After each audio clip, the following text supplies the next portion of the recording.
Hi there guys, I'm Nikhil from GreedyTech and this is a very quick comparison between Redmi Note 5 Pro, the 4GB RAM variant, priced at 15,000 rupees, RealMe 1, the 6GB RAM variant, priced at 14,000 rupees, and finally Asus Zenfone Max Pro M1, 4GB RAM variant, priced at 13,000 rupees. This is not going to be an in-depth comparison. It's more like my opinion and what would I suggest you among these three phones. Now with that said, each of these phones has its own pros and cons. Now let me start with Redmi Note 5 Pro. This is right now like the most safest option out there. It has everything right. It doesn't do anything awesome. It's a very stable phone, at least right now. It has a bigger battery, good battery life, good performance, good cameras. It takes good portrait shots. Fingerprint Scanner is fast and accurate.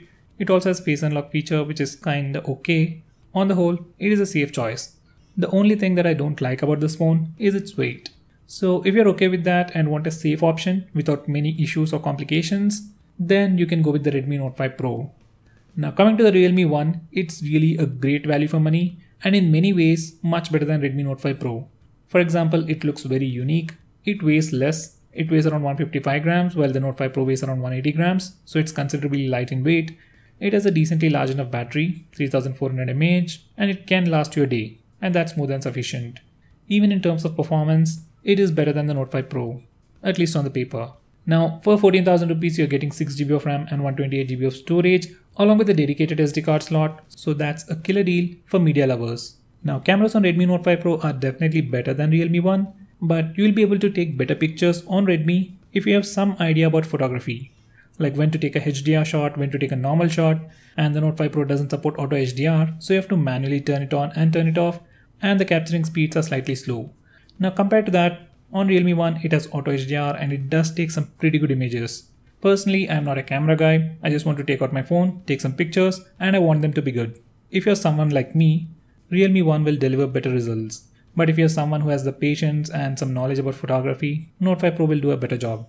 I've already posted a camera comparison between the Realme 1 and the Note 5 Pro, check that out for more information, but here's the gist. For a very basic user who wants to take good pictures in auto mode, Realme 1 simply works. And that's the end of it.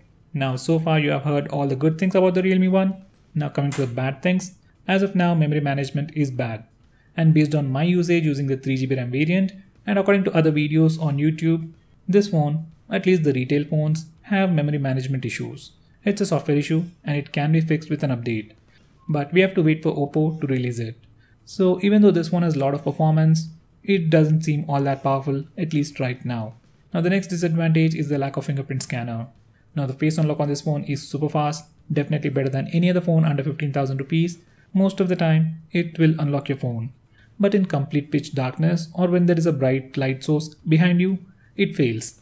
And in every situation like that, you have to enter the password manually. So that's a little inconvenient. If this phone didn't have the memory management issue, I would have recommended this phone at the beginning of this video. And because of this particular issue, I am still doubtful about it.